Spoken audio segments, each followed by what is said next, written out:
Today I'm going to be opening some new vintages that we just received from Nino Costa.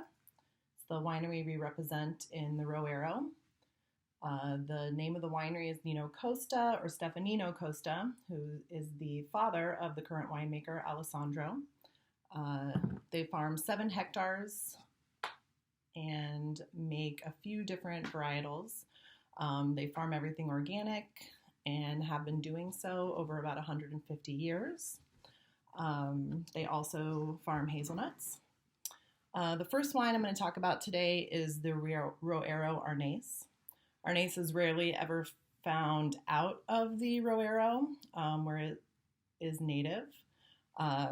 It's a varietal that tends to lose acidity quickly as it ripens, so a timely pick is essential. Their wine goes through a longer, cool fermentation to help preserve aromatics. And aromatics is certainly something I think that this wine and this varietal is about. It's super bright and fresh.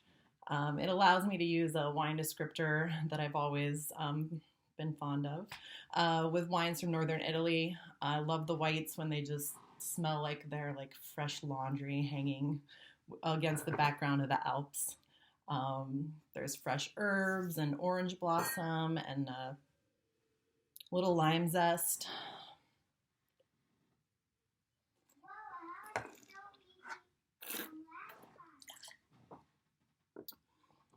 The palate's super zesty, really nice bright acidity. There's some medium weight mid palate with some of the time on the lees. Gives a nice little texture there. And a really nice like savory mineral finish, little saltiness to it as well. I think Arneis is generally a grape that I refer to people if they like more fruit-driven Chardonnays or Sauvignon Blanc. But with this vintage, I have to say I'm still definitely in the camp that if you like Pinot Blanc, give this a try. But I also think that maybe drinkers of Chablis or Savoie wines might really be interested in this vintage. There's really a lot of minerality on the finish, almost like a little prickle from the sandy mineral. Just at first thought, I kind of thought it presented maybe a little bit more like a sort of broad, more ripe, dry Riesling. So maybe even some Riesling drinkers might be interested in giving this grape a try. Either way, one of my absolute perennial favorites and something I think is a really nice value for a very well-made white wine. The next grape or bottling that we brought back in was the Barbera d'Alba. It's does not see any oak. It's 6 months of batonnage in steel.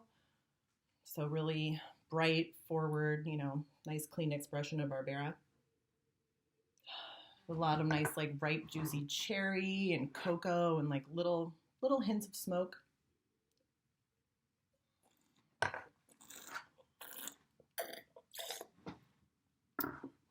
But really fresh, really lively acidity. Some nice natural tannin. It's medium bodied, but it's just juicy and fresh and really clean and easy to drink. And definitely another nice little value for something really varietally correct for the region. And last but not least, I'd also like to present his Roero Gepin. This is a single vineyard Roero bottling of 100% Nebbiolo, grown in the Brique del Medic Cru, with vines in their vineyard up to 100 years old. I always explain this as super classic Nebbiolo, and something that, again, I think with the whole lineup of his wines show incredible value and quality. I know Alessandro was really excited about the promise of the 15 vintage. They had a nice, well, obviously very warm, like hot midsummer, but they also got good rains at the right time. So the groundwater reserves were really good for the vintage. It's a lot of sand and loam and sort of seabed fossils in the vineyards in the Roero. Very dotted vineyards, lots of difference in the vineyards. but definitely more of those elements than as much clay that you find in other areas. So this wine is aged for 30 months in a mix of 3 different sizes of Slavonian oak.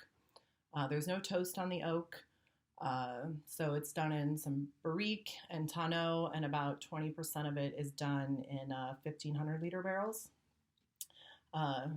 This vintage is just getting here. I've had it open for a little bit. Right off the bat, it was very expressive with the floral, the rosy, lots of bright cherry. As with every vintage, I was definitely getting like hints of menthol and some saddle leather.